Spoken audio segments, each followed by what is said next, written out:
אז ברוכים הבאים לפרק נוסף של קסקסה עם קאסה, פרק 10 אם אני לא טועה, והפעם אני עם ברקו. 10 זה המספר שלי. שלום, שלום, מה שלום. שלומך? נחמד, נחמד. כיף שאתה פה. תודה שהזמנת. הזמנתי זה חצי קלאץ', בוא נחשוף את הסיפור, אני הזמנתי את עצמי. כן, מה שקרה, הקדמת את המאוחר, ואהבתי את זה האמת. אז אני זוכרת שאני העליתי דברים מהפודקאסט הקודם, ואני בדרך כלל הכרתי את ברקו כסטנדאפיסט, הכרתי אותך כאושיית רשת לא קטנה, ואני יום אחד מעלה איזה רילס לאינסטגרם, ואומרתי, תנו לי הצעות, מי יהיה הפרק הבא, מי יהיה האורח הבא, פתאום האדון הנכבד כותב לי, אני! אמרתי, נסגרה לי הפינה.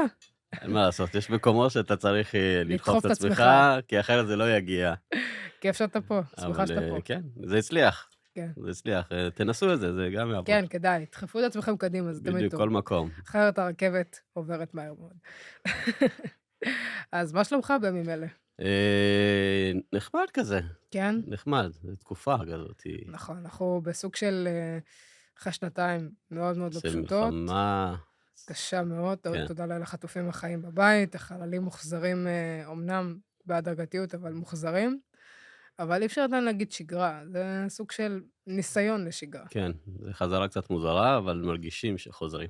כן. גם בתחום שלי מאוד, זה מורגש, כן. מאוד מורגש.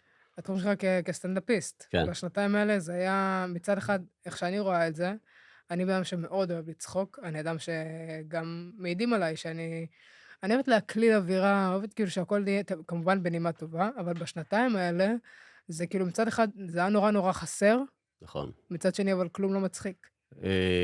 לא כלום לא מצחיק, אפשר גם למצוא צחוק וגם בתקופות כאלה מאוד קשות, אנשים מחפשים דווקא לאיפה לברוח. צמאים לזה. כן, אבל עדיין הייתה תחושה במדינה שמי שרוצה ללכת לצחוק, כאילו זה לא הזמן. נכון. כאילו רוצים מאוד, אבל מרגישים איך זה ייראה מבחוץ. אז זה נגיד מאוד הורגש בחברות, בדרך כלל הופעות שהן חברות שמזמינות אותך, כן. אנחנו קוראים לזה חלטורות, כי התנאים הם מה שבא ברוך הבא. בדיוק, אז אלה נגיד היו פחות, כי חברות לא רצו להסתייר כי בתקופה כזאת מזמינים מופע סטנדאפ. אז היום נגיד יש פתאום חזרה של זה. כן. אבל בציבור הישראלי אנשים מאוד רצו לראות סטנדאפ ורואים את זה שהם מגיעים לבמות. כן, מה שקרה, הקהל מצביע ברגליים. כן. האמת זה מחמם את הלב לשמוע. זה כן, לנו זה מחמם את הכיס. כל הצדדים יוצאים מרווחים. מה שקרה, אתם צוחק בדרך אל הבנק. בדיוק. אבל אותי מעניין בעצם, איך הכל התחיל בעצם? למה דווקא סטנדאפ? איך הגעת לזה? במקרה. באמת? כן, שאלות את זה כבר. וזה באמת במקרה. כל כך הרבה שאלות. לא, כי זו שאלה זה גם שאלה מתבקשת. כן. אני לא חשבתי בחיים שאני אהיה סטנדאפיסט. וואלה. או אחד שיעמוד מול קהל. באמת? זה לא, אנשים... ילד ביישן. בדיוק. אני עדיין מתאר את עצמי כבן אדם מאוד ביישן. אף פעם לא חשבתי שאני אדבר מול קהל. עזבי לנסות להצחיק או משהו. אבל הלכתי ללמוד. עשיתי תואר בתקשורת. איפה? ואז באריאל. באריאל, כן, כן. אמיר חצרוני היה המרצה שלי באחד הקורסים אפילו. מקסים, נהדר, איזה בחור חביב ונעים הליכות. בדיוק, תלך מכאן כבר. הוא גאון טיפש, בוא נגיד ככה. ממש, מחמאה מדויקת. בתחום שלו הוא מאוד יודע. וכאילו הייתה לי מחשבה לעבוד במשרד פרסום. רציתי פרסומאי, הייתי רואה פרסומות, והייתי רוצה גם לעשות את הדבר הזה. יש לי רעיון. בדיוק, ותמיד הייתי מסתכל על משהו, והייתי עושה את זה יותר טוב. ואמרתי, אני הולך ללמוד תקשורת, ואז בשביל להיות פרסומאי, צריך לעשות קורס קופירייטרים. נכון. והלכתי לעשות את הקורס, ובמהלך הקורס היה שם בחור, קוראים לו אייל בריג. אייל בריג. הוא סטנדאפיסט, מאוד מוכשר, הוא גם כותב. הוא עכשיו עושה אפילו כתיבה על טראומה. וואו. שהרבה אנשים שאפילו היו ב7 באוקטובר, והם באים לכתוב על הדבר הכי קשה שיש. והוא ראה משהו שאני לא ראיתי. ראה בך? כן. אוקיי. הוא אמר לי, למה שלא תבוא לעשות סטנדאפ? אמיתי, ואני כזה, שלף לך מהמותן, בדיוק. למה שלא תבוא לעשות סטנדאפ? ואני כזה, מה? יש לי פחד במה, אין מצב שאני. ואחר כך בראייה אחרת, אני פתאום הבנתי שהפחד במה, אני פירשתי אותו, שהייתי צריך להעביר את המצגות או את הפרויקטים, הייתי עושה את זה בצורה קומית. בגלל המבוכה, כן. את יודעת, להקליל את האווירה, את המצב, להירגע בדיוק, קצת. אני גם מפחד לעמוד שם, אז אני כן. מוציא מזה איזה צחוק. כן. והוא ראה את זה, והוא אמר לי, תקשיב, אתה מאוד מתאים להיות סטנדאפיסט. בוא, תירשם. אוקיי, מעניין. כן, ויש במות פתוחות, ואני כזה אמרתי לו, לא, מה פתאום, יש לי פחד במה וזה, ואז שבאיזשהו מה שלב... אתה זורק אותי למים האלה? קר לי, אני בלי גלגלי, אני בלי מצופים. ואז איזשהו שלב אמרתי לו, אתה יודע מה, בוא, תרשום אותי. יאללה. ונרשמתי, והלכתי על זה. כאילו, כן? אמרתי, אני אלך על הפחד הכי גדול שיש לבן אדם, לעמוד על לא רואה במה. בעיניים. יאללה, הולכים על כן, זה. כי אמרתי, אם להתמודד עם פחד, אז במקום הכי קשה שאפשר. כן. ועשיתי את זה. צעד אמיץ. אמיץ, מאוד. והמצחיק זה שהקהל מאוד אהב, ואז אמרתי, הם מפרגנים, את יודעת, כן, פעם ראשונה, הם גם רואים הוושע, עוד יותר מפרגנים. עזר לאביון. בדיוק, ואני אמרתי לעצמי, טוב, אני צריך לראות שזה לא משהו שהוא חד פעמי, כן. צריך לראות את זה לאורך זמן, ועליתי עוד הפעם, ועכשיו עוד הפעם שאני אומר לך, זה עוד חודשיים, 3, כי לא היו במות, היום יש הרבה במות. כן. לפני כמה שנים זה היה? קרוב לעשור, לפי דעתי. וואו. כן. אז כאילו, אתה אומר שזה כאילו מעט, מפעם לפעם שניתנה הזדמנות, בדיוק. אז אתה כאילו... אתה נרשם, כאילו כן. אתה נרשם, עד שנותנים לך את ההזדמנות עובר תקופה, ולאט לאט פתאום אתה מתחיל לאהוב את זה. כן. לא רק לאהוב את זה, פתאום... חיידק הבמה נתפס. לא רק זה, אתה גם אוהב לכתוב. כי אם בהתחלה לא עניין אותי, היה מעניין אותי להצחיק, אז פתאום יש לך גם מה להגיד. כן. וזה להגיד משהו בצורה הומוריסטית, אצל קהל שהוא לא מבין ולא מבין מי אתה, הרבה יותר קל לו להכיל את זה. גם לא כולם יכולים ואני מודה שאני חקרתי, בדקתי גם, הכרתי גם קטעים שלך, ויש מן הסתם, כמובן מתבקש המון הומור שחור, זה חלק מהעניין, ואתה יודע, בקהילה, בעדה אנחנו די אפילו נהנים מזה, זה בסדר, כאילו פעם זה היה יותר כאילו, איך אתה מדבר, כאילו, מה קשור וזה וזה, ועם השנים אני תמיד אומרת שפוליטיקלי קורקט אאוט, הומור אין. וזה משהו שהוא ניכר מאוד בהופעה שלך, שאני רואה שאתה עולה עם חיוך וזה, ואז כזה מופתעים לראות אתיופיה. בדיוק. אני לא מאבטח, אני לא מנקש על השירותים. כי יש את המבט המופתע הזה, תמיד שאני מופיע בערב שהוא לא שלי, שהוא במרתון, או מופע חימום לאיזה מישהו, הקהל יושב רגע להבין מי זה שם. וזה משהו שבהתחלה לך קשה להתמודד איתו? אני באיזשהו שלב רציתי, גם מישהו רצה, אמר לי, בוא תנסה, תעלה פעם אחת, אל תזכיר את זה שאתה אתיופי. וניסיתי את זה, והקהל איפשהו לא משחרר. כאילו יש פיל בחדר, ואתה לא מדבר עליו. מחפש את זה בנרות. בדיוק, אתה רוצה רגע, אתה כאילו מאשר לו לצחוק על הסיטואציה. כן. כי אני יודע מה הם חושבים, וברגע שאתה אומר להם מה הם חושבים, אז הרבה יותר קל להם להיפתח. כן. אז בהתחלה אפילו, דווקא הקהילה, ראתה את זה באיזו צורה אחרת אני זוכר בהתחלה ממש, שהייתי עושה בדיחות גם על הבית, או בכלל על הקונפליקט הזה בין להיות שחור בחברה לבנה. בחברה ישראלית, כן. אז הוושע ראו את זה בתור זה לחם ושעשועים לחברה הישראלית. כן, אני יכולה... זה כאילו אתה צוחק עלינו בשבילם. כן, אנחנו כביכול משמשים לך פרנסה, ואתה כאילו צוחק עלינו. בדיוק. אבי נעלבי, כן. אז אולי הם חשבו שזה יגרום לי לוותר, אבל באיזשהו שלב, אנשים מבינים על מה אני מדבר. וגם אם אני צוחק על מה שקורה אצלנו בעדה, אז זה בא להגיד משהו. טוב, זה עובד, אין מה לעשות. זה לא רק אני, כאילו שלום אסיה, הרוסים, כולם בסוף מדברים שלום אסיה שם איזה סדרה, שנות ה-80, שנות ה-90, לא ראיתי כל כך, אבל הצלחה מסחררת. לגמרי, יצא לי לראות פרקים, אפילו יצא לי להשתתף באיזה פרק. וואלה? כן. כן, יש להם איזה ספר אתיופי כזה בשכונה משהו? נכון. אני זוכרת משהו כזה. אז היה פרק שמישהו שהוא היה כאילו עבריין כזה. והמצחיק שנתנו לי קטע של ביט, שאתה אומר את זה 2 מילים.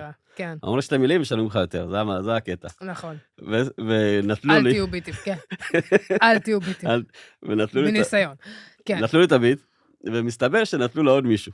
איי. לא מספיק ביט, גם מחלקים את זה בחצי. כמה נמוך אפשר לרדת? ואז אנחנו מגיעים... זה כבר ים המלח, אין יותר למטה. אנחנו מגיעים לצלם את הקטע. אז זה קטע כזה שאתה הולך בשביל, ועוצרים באיזשהו שלב, ופתאום אני קולט, הוא אומר את השורות שלי. זה כזה רגע, אבל מה אני אומר עכשיו? אז לא, אז אוי, הייתי שם כזה רק מעניין עם הראש, כי לא רציתי גם עכשיו... כל הנהון עוד 10 אגורות. אמרתי, אתם תשלמו כאילו דיברתי. עשיתי עבודה אילמת, אבל כל זה שווה כסף. בדיוק, אז הם שילמו לי האמת כביט ולא מגניב. אמרתי מילה. האמת מגניב. יפה. אז גם, אני זוכרת שגם ראיתי חלק מהקטעים שלך באינסטגרם, ברשתות החברתיות, ואתה די מוכר ביותר אני חושבת כאילו, אמרת שכל העניין עם הסטנדאפ, שבעצם גיבשת את זה כמקצוע, זה הפרנסה נכון. שלך, זה המקצוע שלך.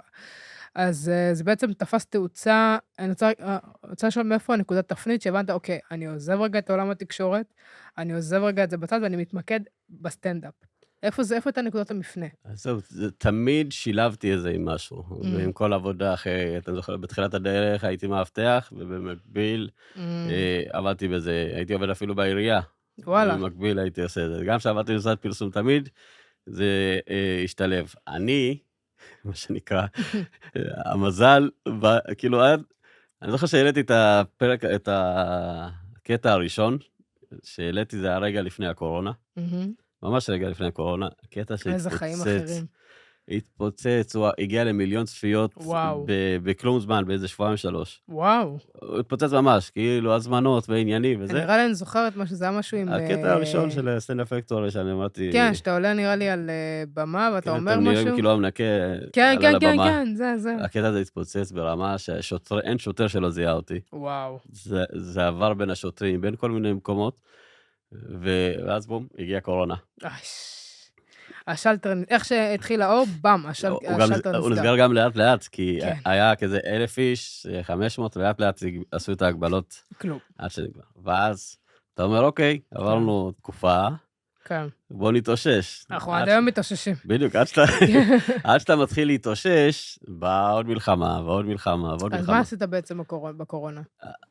בקורונה, אז בזמנו הייתי עובד בבית חולים בליסון, אני זוכר, הייתי מאבטח, אז למזלי, זו הייתה עבודה חיונית. כן, ברור. אז היינו מופיעים בבתים, אירועים פרטיים. מי זה אנחנו? הסטנדאפיסטים. אוקיי. כי אתה לא יכול להופיע עכשיו ל100 איש. אז נכון. היית מופיע ליום הולדת, לבתים שהם קטנים. כן, פרטי. כן, אני זוכר אפילו, גם בעירייה, אני זוכר שהם עשו כזה כמו... ועדי עובדים כאלה. לא, בעירייה עשו נגיד, אני לא זוכר אם זה בנתניה, עשו לקבוצה מסוימת בעיר, נגיד בבניין. אוקיי. שלא לערבב. הבנתי, אז עשו כן, כאילו... קפסולות כאלה.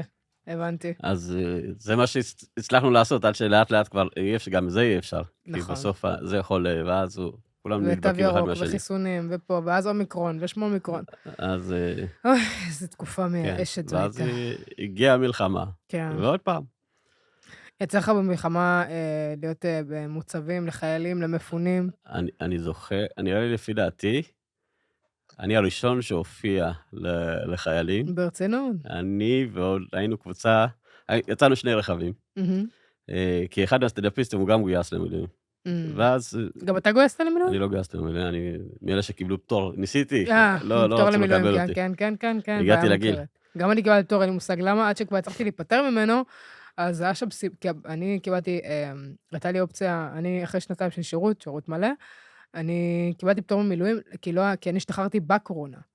ב-2020 השתחררתי בקורונה, ולא היה תקן לתפקיד שלי לקבע, זה היה תפקיד של סדיר, וגם עבדתי בכלא 4, הייתי בגבול עזה לפני זה, כל מיני. אז כשאני השתחררתי, הרסו את הכלא, והתפקיד שלי, לא רק שהוא לא היה מותאם רק לסדיר, גם לא היה תפקידים אחרים, כי כולם חתמו, אז לא היה תפקיד. אז אמרו, אוקיי, קחי פטור, אבל אמרתי, למה? אני לא מעוניין בפטור. אז אם אתם חושבים שלהשיג פטור זה קשה, להיפטר מפטור זה עוד יותר קשה. ועד שכבר השגתי את הפטור מפטור, וכבר הלכתי ליחידות וזה, וכבר תפסים וזה, בדיוק הגיעה מתקפה מאיראן, וכל השלישות שם קרסה וזה, פוצץ בקיצור. אז אני ניסיתי, ברגע שהתחיל הבלגן, אמרתי, התקשרתי, עדיין יש לי את המספר של המפקד שלי, אמרתי לו, אתם צריכים? הוא אמר לי, לא, מי שיש לו פטור, אנחנו לא מגייסים יותר. כן, לא רוצים להתעסק עם זה, זה כאב ראש. אז הוא אומר לי, אתה יכול להגיש בקשה לזה, אמרתי, אני עושה את כל זה. שדברו איתך ב-40-14.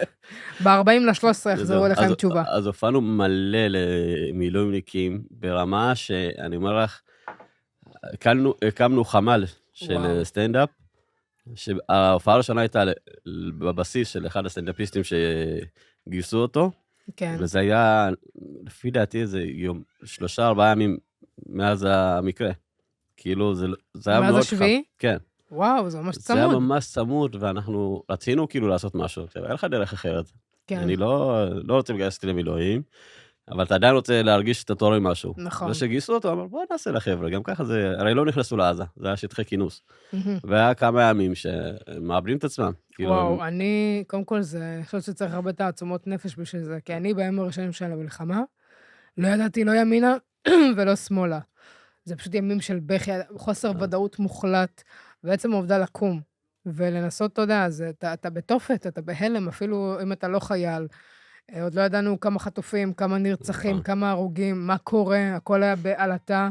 אני זוכרת שהייתי ימים מול הטלגרם, מול הזה, ואני רואה את החטופים, את הנרצחים, אני רואה את הבורחים מהנובה, אני הייתי באיזה שבוע-שבועיים של לא הבנתי. לא הבנתי, בין בכי לכאב ראש, להיות מרותקת לטלוויזיה, לחדשות מהדרום, אני לא יודעת איך הייתי מצליחה לתפקד אז שהלכנו, פתאום אתה מגיע לשטחי כינוס, כן, זה עד שהחליטו להיכנס, לא להיכנס. הם יושבים שם, ואין להם באמת מה לעשות. ברור. כי הכל גם רק מגייסים אנשים, גם נערכים, לא באמת יש אפילו אימונים. כן. והגענו לשם, אמרנו, בואו נעשה לחבר'ה שלנו. בוא נפעיל אותם, בוא כן. נפעילות.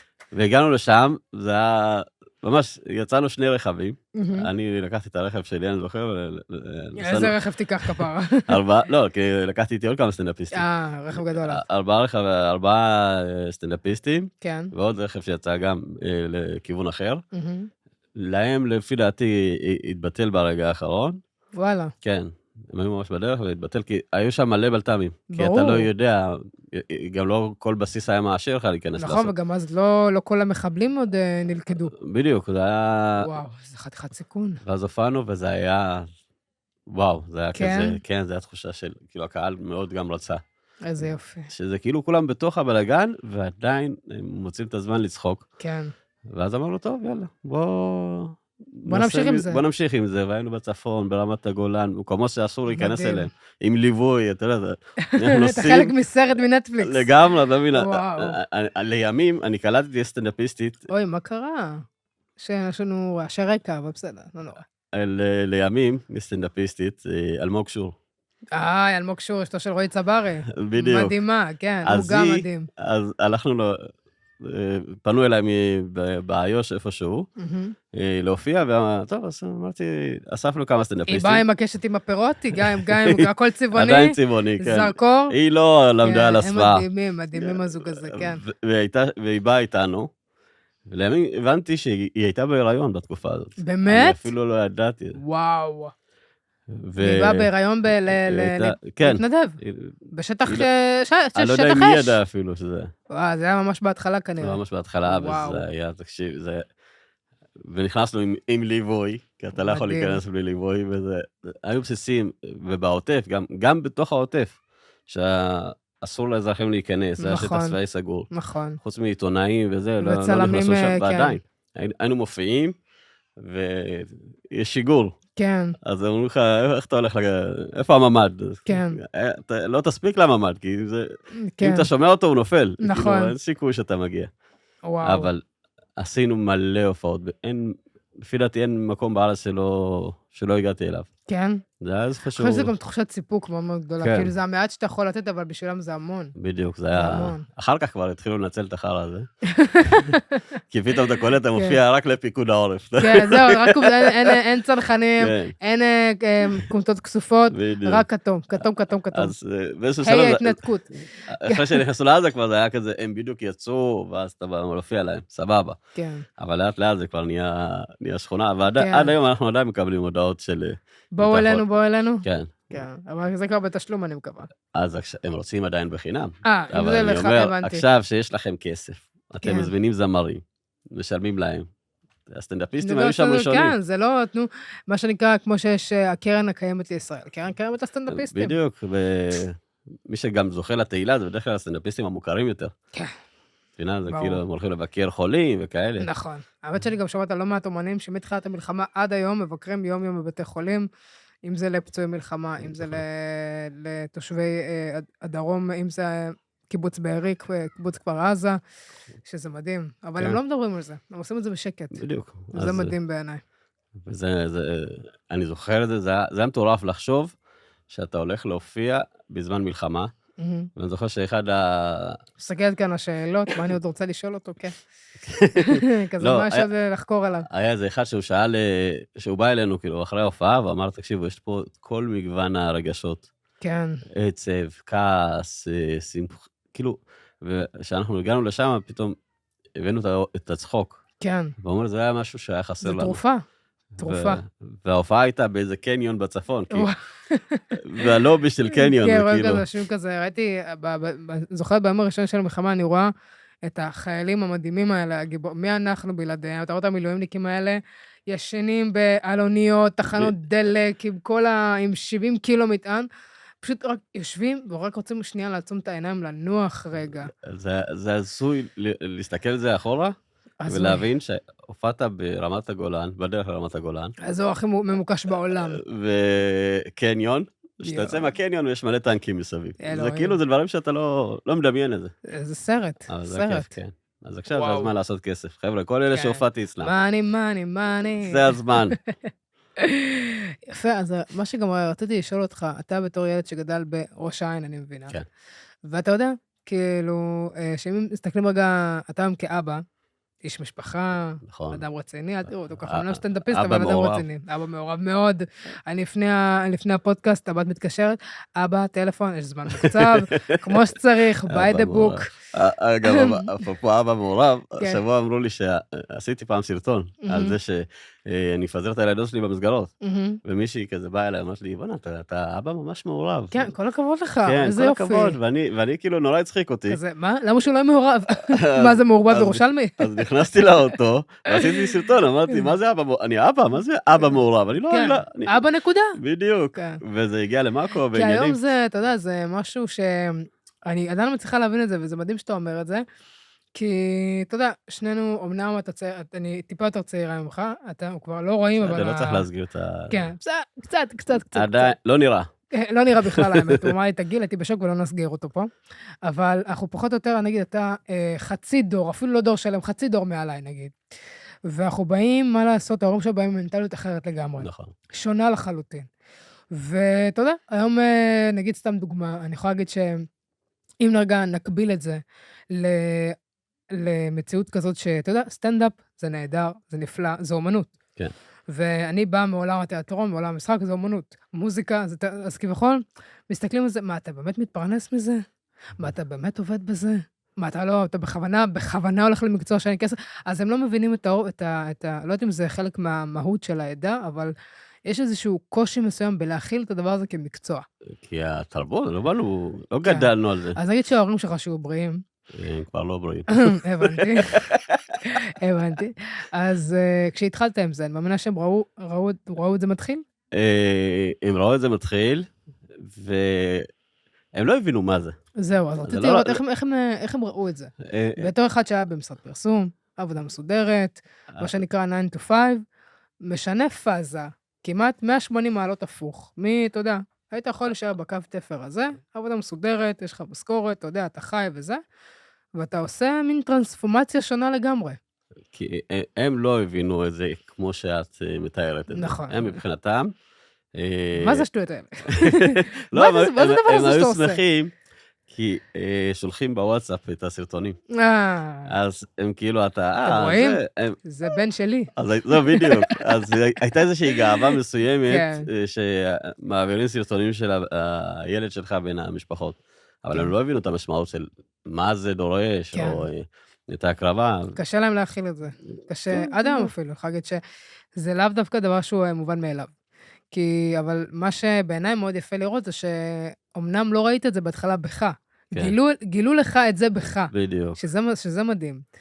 כי אני אומרת, כי מה שנקרא, ראו את הניצנים האלה הראשונים, אתה מה שנקרא גרמת לזה להיות שתיל. מה שקרה, השקט בדיוק. את הדבר, יכול למרות שזה... שזה לא פשוט. זה... זה היום אני רואה שיש כאילו כל חודש, חודשיים, אני רואה מישהו חדש מעלה מופע וזה, ולהצחיק זה אחת המשימות הכי קשות. כן, היום הרשתות החברתיות גרמו לזה להיות... חושבים שאני סטנדאפיסט, אני לא. זהו. אני לא. אבל זה אחד הבעיות שיש בתחום. נכון. שהרבה אנשים הופכים להיות מאוד מצחיקים ברשת, נכון. ואז הם אומרים, טוב, בוא נתרגם את זה לבמה. כן. ועל הבמה זה הרבה יותר מסובך מאשר ברשת. אתה רואה הבדל בין אז לבין היום? בטח. ואיך זה בא לידי ביטוי? אני אתן לך דוגמה, נגיד, הסטנדאפיסטים שהצליחו אז, כן. הם הגיעו באיזשהו שלב לטלוויזיה, נגיד, והם היו מוכרים. שחר חסון, אפילו... שלום אסייג. בואו ניקח את מני עוזרי. מני עוזרי. שלום אסייג עוד בתחילת הדרך. אורך חזקיה אבל גם. הם קיבלו איזה 2 דקות הזדמנות בטלוויזיה, והם כבר התחילו להתפרנס מזה ברמה מאוד נכון. גדולה. היום אתה צריך לעבור תהליך כל כך ארוך, בשביל להגיע למצב כזה, והתחרות היא הרבה יותר גדולה, כי הרבה כוכבי רשת עושים את ההסבה, ואז אתה מתמודד עם אנשים שיש להם קהל. נכון. כאילו אתה עובד על לצבור קהל, לצבור הופעות, לצבור ביטחון, חומרים, ובא מישהו וכאילו עושה את הקיצור דרך הזה. כן. ואז אתה מתמודד עם מישהו שהוא בא עם קהל, יש לו 200,000 עוקבים. קשה. איך אני יכול עכשיו...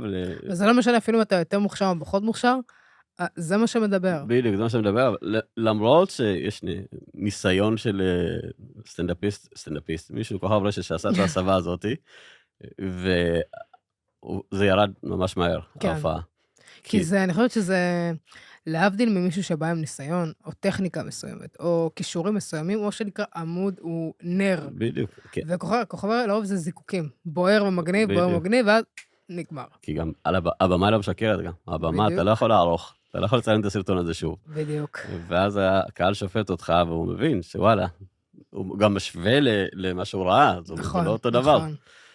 אבל עובדים שגם להיות ברשת וגם להיות על הבמות. כן. אתה מרגיש שהסטנדאפ נתן לך איזשהו, לא יודעת אם להגיד ביטחון מסוים, אבל זה גם מן הסתם, אין דבר כזה שהעבודה לא נכנסת הביתה. זה גם גרם לך במישור האישי לאיזושהי התפתחות מסוימת בך, שיגיד, אוקיי, היית ילד ביישן, מופנם, לא יודע איך לגשת לדבר הזה. פתאום לעמוד, כאילו, שאתה על הבמה, אתה חשוף לגמרי. לגמרי. אז אני מאמינה שדווקא יש גם כאלה שאומנם על הבמה, יכולים להיות אש ולהבה, איך שהם יורדים מהבמה, מסתגרים בינם לבין עצמם, לא רוצים לדבר, לא רוצים לשמוע, וזה נפוץ מאוד. זה כן, זה כי הבמה נותנת לך איזשהו חופש, כן. להיות מי שאתה, או להיות אחר ממי שאתה. כן, לצאת מאזור הנוחות. בדיוק, ושאתה בסוף, הרי בסוף אנחנו חיים את החיים שלנו. כן. אנחנו עוברים קשיים, מתמודדים עם בעיות. אני הלכתי להופיע בחודש שאמא שלי נפטרה. וואו. זו הופעה שנקבעה לפני, אולם מלא. עוד אני אמרתי שהוא בריאים. איזה חוסר טקט. בסדר, הם בריאים למעלה. כן. אני בטוחה שהם גאים. כן, אמא שלי במיוחד. אפילו אני מדבר על המוות בהופעה. ברצינות. וואו, זה נראה לי חתיכת תרפיה. כן, גם כי אני מדבר הרבה בהופעה שלי על אמא שלי ועל אבא שלי, ומי שמכיר אותי ברשת, או זה, הוא יודע שהם לא בחיים. מי שמכיר את ברקו ברשת, זה כאילו בעיקר מצלמה קרובה לפנים, רק עיניים, ומה היה לנו היום? ואני פתאום ראיתי אותו היום בפריים, כזה, אתה גם גוף, אתה לא רק...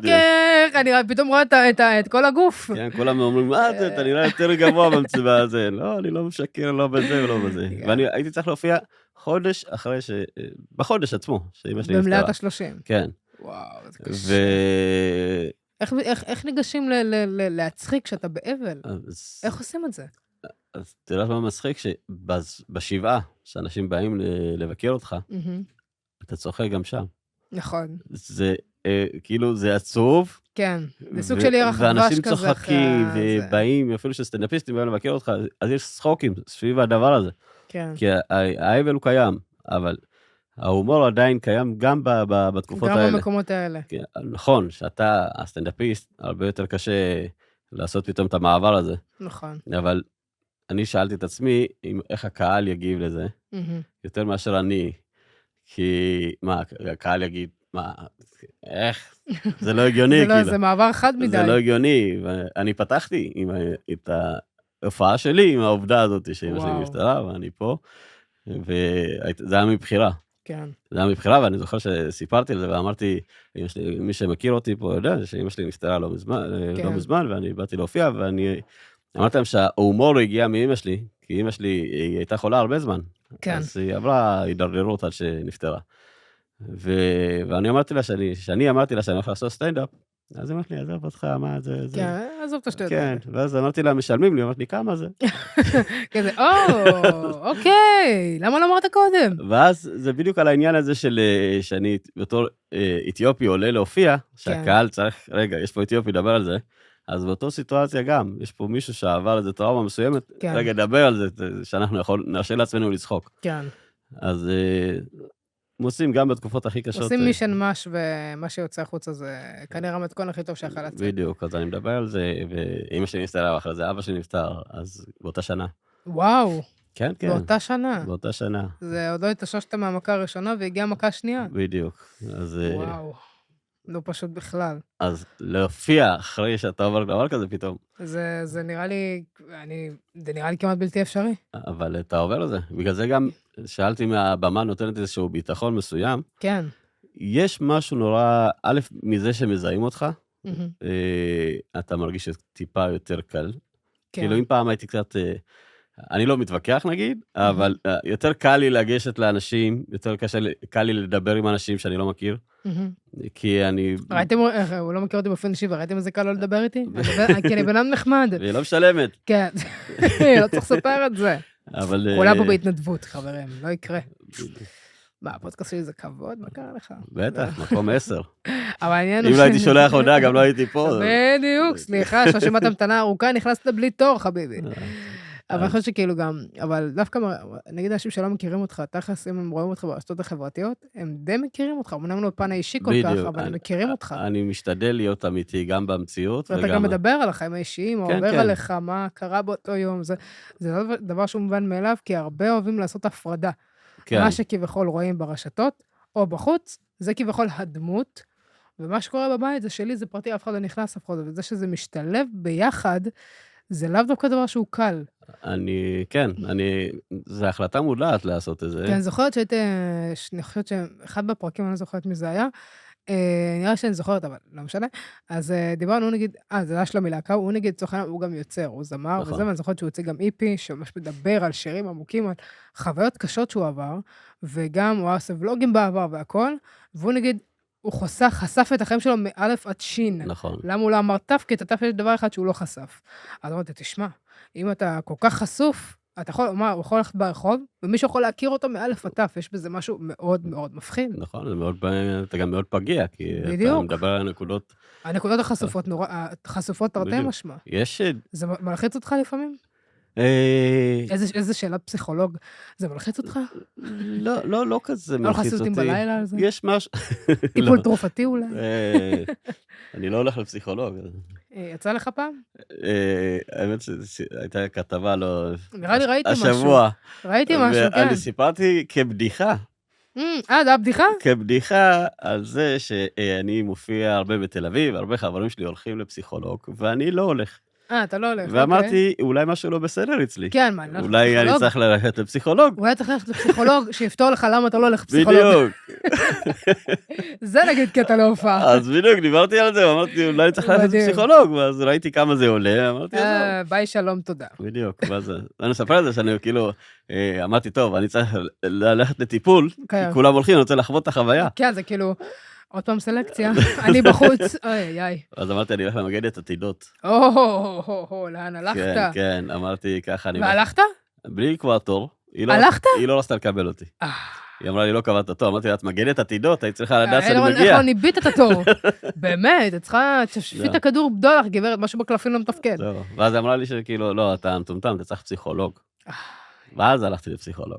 אז הלכת לפסיכולוג בסוף. לא הלכתי באמת, אבל זה קטע מההופעה, שדרכו אני נכנס על העניין הזה שההורים שלי נפטרו. כן, ואז דרך הפסיכולוג למגדת... בדיוק. תקשיב, זה רכבת הרים, זה סופרלנד. אז בכתבה, רשמו שם, הפעם הראשונה שאני הלך לפסיכולוג, לא הלכתי, זה יקר, אין לי כסף. רגע, עצור, לחיים. לחיים. חיה מגדת עתידות. בדיוק. היא ידעה את זה. נבעה.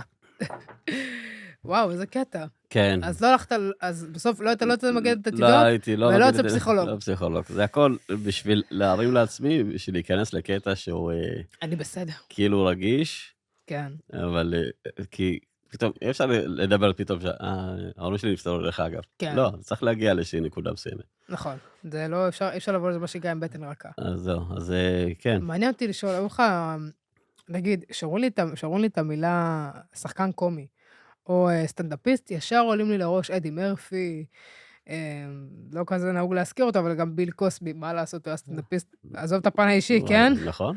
אבל ביל קוסבי, אדי מרפי, זה, נגיד, אומנם זה מהמסך הגדול, אבל גם כאן בארץ, נגיד, מי שהיה אליל נעורים עבורי, אמנם הוא לא היה סטנדאפיסט, הוא היה שחקן, אבל הוא היה שחקן קומי, זאביק רווח, יהודה ברקן עם המתיחות, אתה יודע. נכון. יצא לי גם לפגוש את יהודה לא מעט, זכרונו לברכה. את זאביק לא פגשתי אותו רק בדרכו האחרונה, כשהוא נפטר לפני כמה חודשים. אז אני אומרת, הם נגיד, אמנם, אם כבר לקחנו דוגמאות ישראליות, זאביק ויהודה, הם היו גם שחקנים. נכון. אדי מרפי, אתה רואה אותו מופיע עד היום, נראה לי היום פחות, זה כבר פחות, האיש הכי מצחיק באמריקה, הוא כבר לא צוחק מאמריקה. יש סדרה עליו עכשיו בנטפליקס. כן, כן, כן, אני מחכה לזה שזה יצא. יצא לפי דעתי, אני לא הספקתי לראות, שמתי לעצמי תזכורת, אבל לפי דעתי הוא יצא. כן, כן, גם אני עשיתי את זה. אין, כל השחורים שמו אותה. הוא נגיד, לגמרי, זה כאילו השחור המוצלח, אני רוצה להיות כמוהו. אבל נגיד, בכוונה הבאתי את אדי מרפי כדוגמה, כי הוא נגיד, הבן אדם עם 50,000 הפרצופים, הסרטים שלו זה בכי מרוב צחוק, אם זה הפרופסור המטורף, אם זה נורביט, ואם זה מיליון ואחד דברים, אני חושבת שגם ראיתי קטעים שלו. לא 100-200 אלף, קהל של אלפים, והוא לבד על הבמה. נכון. יש גם את היהודי, איך קוראים לו? שעכשיו גם הוא מאוד בעדנו. איך קוראים לו? הוא קצת מבוגר. אין לי מושג. אתה בטוח מכיר אותו. היהודי סיינפלד הוא... סיינפלד, נו. אמרת מבוגר, אני כבר חושב... לא מבוגר קשיש. כי הלכת על ביל קוסבי, אני אומר לעצמי, מבוגר, מי זה מורגן פרידמן? סיינפלד, נגיד, ואתה רואה, הוא גם עומדים אחד מול אלפים, ואני כזה אומרת, איך הוא לא... הם לא משקשקים, זה כאילו, ישר הם עושים את זה בפן הומוריסטי, וזה נגיד, עכשיו אתה רואה את אדי מרפי. אתה לוקח ממנו השראה מסוימת? לא בגלל שהוא שחור, זה בגלל הקומדיה, אני מדבר. יש הרבה, דווקא בגלל שאני רואה קומדיה, שהתחלתי לראות קומדיה, אז קשה לי לראות, נגיד, את סיינפלד, את הסטנדאפ שלו, כן. אני פחות מתחבר מאשר אני רואה סטנדאפ של קריס רוק, למשל. קריס רוק, כן. כי אתה מרגיש שהוא מדבר בשפה שהיא קצת יותר... נראה לי עכשיו הלכי שלו לא יציבה מהסתירה של וויל סמית. וגם על זה הוא צחק. בסוף אפשר לשחוק על הכל. אבל אחרי איזה שנה הוא... שאלת לו הופעה צמודה למקרה, כולם חיכו לו, מתי הוא ידבר על סמית, מתי, והוא לא הזכיר מילה. ובסוף הוא הזכיר איזה משהו... פאק וויל סמית. עשה ספיישל, לא משהו, לפי דעתי. כן. אבל כשאני מסתכל על... מעניין שבאת אותו, לא חשבתי עליו. כי אני אוהב את ההומור שלו, סטוף מרים, אני ראיתי את זה כמה פעמים. הוא מדהים. בריבית. בריבית, זה יפה. גם, בריבית. אבל כאילו, כשאני הסתכלתי על קומיקאים, איפשהו תמיד הקומיקאים השחורים משכו אותי יותר כי חיפשתי איזשהו חיבור. הזדהות. כן, איזה משהו שאני אגיד, אוקיי, אני יודע על מה הוא מדבר. כן. אז כן, אם זה אדי מרפי, אם זה הסטנדאפיסט, נגיד, דב שאפל, כמה שהוא כן. לא אוהב אותנו, אני מאוד אוהב את הסגנון שלו, ואני אוהב את איזה שהוא קווין יכול הארט, להגיד. נגיד. קווין הארט זה אחד שעדיין אני איתו כס אחיו. כן, כי הוא מאוד תיאטרלי. כן, מאוד. ואני אוהב את הסטנדאפ של... הוא מדבר כזה ככה. בדיוק. אני אוהב את הסטנדאפ של הסטנדאפיסטים, ובאים להגיד איזה משהו. אמירה, כן. אמירה, ולא מתבססים. זה כמו חיקוי שמישהו עושה חיקוי של אתיופי. כן. אני אומר, אם החיקוי לא מצדיק את מה שאתה אומר, אל תסתמך על החיקוי. אתה ראית מה היה עכשיו בסיגט, שעשה איזשהו שרת של הבית, לבש זה, אותי זה לא הצחיק בכלל. זה היה פשוט מבזה. אני לא יודע למה אנשים חושבים אבל משרד החינוך אישר את זה. למה? הרי ברור לכם שזה לא עבור, נגיד, יש פה כבר, נגיד, גם טוב שאנחנו מדברים על זה, כי יש גבול שאיפה נגמרת הקומדיה, ומתחיל הצחוק הרע, מה שקרה צחוק שהוא לא חיובי. בדיוק. איפה שנגמרת הקודם ומתחיל הלעג. כי אני, נגיד... פגשת את זה בהופעות, נגיד? אני לא... תראה, שמספרים בדיחות, נגיד, על אתיופים, ואני מופיע במרתון. יש כמה אומנים. זה כאילו סרט נע, אחד אחרי השני. בדיוק. יש בדיחות על אתיופים, שאם את תשמעי אותם, את תתפתלי. כן. ואני בתור קומיקאי, אני שומע אותם, ואני יודע... אני כאילו, אני שופט את זה גם בצורה אחרת. אני אומר לעצמי, זה בקונטקסט מסוים, זה בסטנדאפ. כן, יש סטנדאפ שחור, מה שנקרא, יש דברים שהם מאוד קשים. כן, גם על השואה מדברים, יש ערב שהוא ערב גסויות, כן, שמדברים על דברים שאי מכירה. אפשר להגיד. אז איפשהו אתה אומר, ילדים אוקיי, לא ללכת לערב גסויות. לא, תלכו לערב גסויות, יש תעודת ערב זהות. רוסטים שזה עוד יותר גרוע, כי זה ספציפית על בן רוסטים אדם. זה אכזרי. זה אכזרי מאוד, ואני לא הולך לשם, כי אכזרי. כולם מחכים להגיד משהו. וואי, לא אשכח שראיתי, נראה לי רוסט על מי זה, על ג'סטין ביבר, אם אני לא טועה, קטלו לו שם את הצורה, ואמרתי, מה אתה, והוא הזמין את זה לעצמו, כאילו, מה אתה עושה? אבל יש משהו משחרר בזה, שאתה וואי, מי היה אתה שם? מרשה לעצמך להגיד לאנשים, בואו, תרדו עליי. כן, זה כאילו היה, אני זוכרת ששקיל אוניל היה שם, קווין נכון. הרדן חי את זה, מי היה שם? אבל קריס דליה. ירדו אבל על כולם, גם כן, הקרינה, וגם גם על אמרתי, שבי. יורדים אחד על השני, אחרי שכאילו ירדו עליו בדברים שוואו, ואחלה מתנת יום הולדת ג'סטין.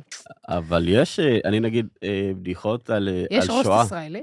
יש כזה, זה נקרא, הוא יהרוג אותי. קוראים לה, זה שארגן את זה, קוראים לה דור איתך. לא זוכר איך קוראים לזה, אבל יש בסטנדאפ פקטורי, בתל אוקיי. אביב, ויש ערב רוסטים מעניין. ערב ממש מגניב. כן? כן. בואו תראו איך קודשים את הבן אדם בלייב.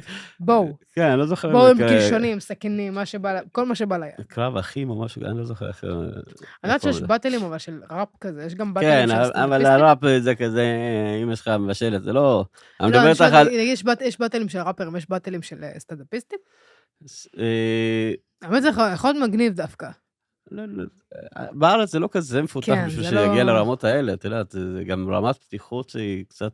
שונה, כן. כן, אפילו הערב גסויות, אם זה היה משודר בחוץ, אנשים היו קוטלים את הסטנדאפיסטים. ברור, זו שאלה. אתה חושב שיש גם הרבה סדרות קומדיה, שהיום אנחנו נגיד עדיין רואים אותם, אבל בעבר זה לא היה תופס, נגיד שמש, סדרת קלט. ברור. היום היא לא הייתה עוברת. איפה זה? רק על הבחורה לא הייתה עוברת. כאילו מה היה שם? היה שם גזענות, היה שם בלק פייס, היה למין ועל שמאל, ואני חולה על הסדרה הזאת. היה שם החפצת נשים, היה שם שמנופוביה, היה שם מה שאתה לא רוצה. אתה יודע, אני אספר לך משהו שיפה שזה עלה לאוויר, הייתה הודעה בחדשות 2 של, לגבי הסדרה הזאת, וואלה. שהיום בשעה 8 ככה וככה, תשודר הסדרה השמש, אנא הרחיקו את ילדיכם ממסך הטלוויזיה. נשבעת לך, זה מה שהיה. היום זה היה מצליח דווקא בגלל האלה. יכול להיות, יכול להיות. בטיקטוק זה היה... אז זו אפילו סדרות נוער שהיו אז והיום, אין סיכוי שזה היה עובר, אין סיכוי. אז כן, אבל בהומור לאט לאט מרגישים שאתה לא יכול להגיד הכל, נכון. אבל יש הרבה דברים שאני מצנזר את עצמי. בדיחות באמת? שואה נגיד, זה יהיה לי מאוד מאוד קשה מי להגיד. הסירה הכי יפה בגטו? 90-210. כן. זה נורא. כן. יש לי את המספר שלך, זה כאילו...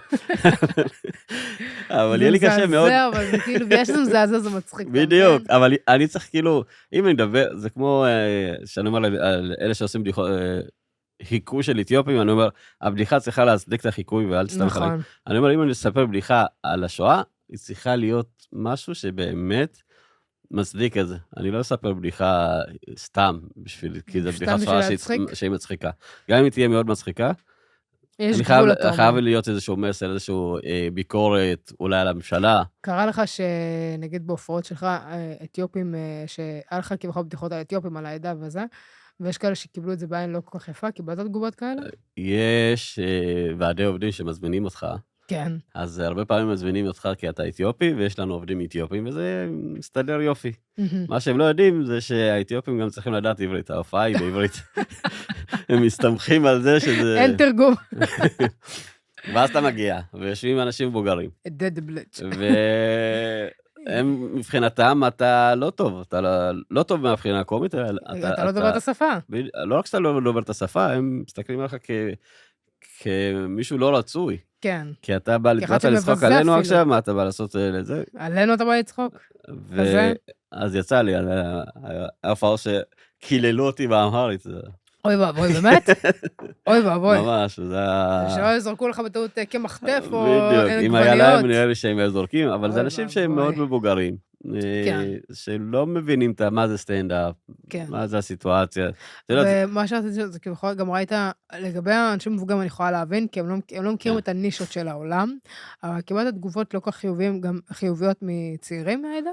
צעירים פחות מסתכלים, לא, יכולתי רק לך בתחילת שלפעמים הדרך. שאני גם לפעמים, אתה יודע, אם זה לייבים או טיקטוקים וזה, אז לפעמים גם יוצא לי, אתה יודע, לפעמים הכי בהומור והכי אני אגיד, זוכרת שהייתי פה בפרק, שהיו כאן חירות ודיבה, והסתלבטנו על דברים שאנחנו מכירים מהבית. נגיד, מהבית.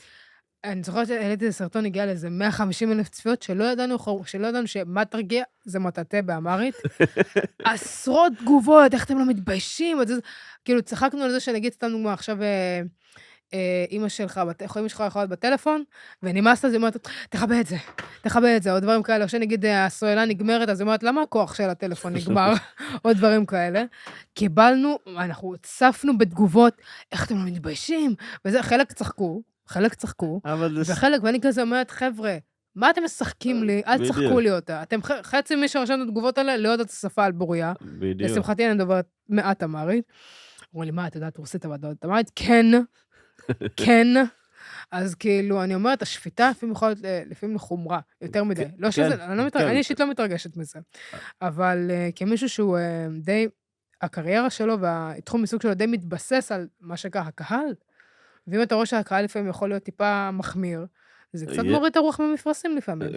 כן, בתחילת הדרך זה היה יותר מורגש. היום אני, גם כשאני מעלה תכנים ויש הרבה תגובות, אז לא תמיד יוצא לי לקרוא את כל התגובות וכאלה, אבל בתחילת הדרך זה היה ממש מורגש, התגובות הרעות כאלה.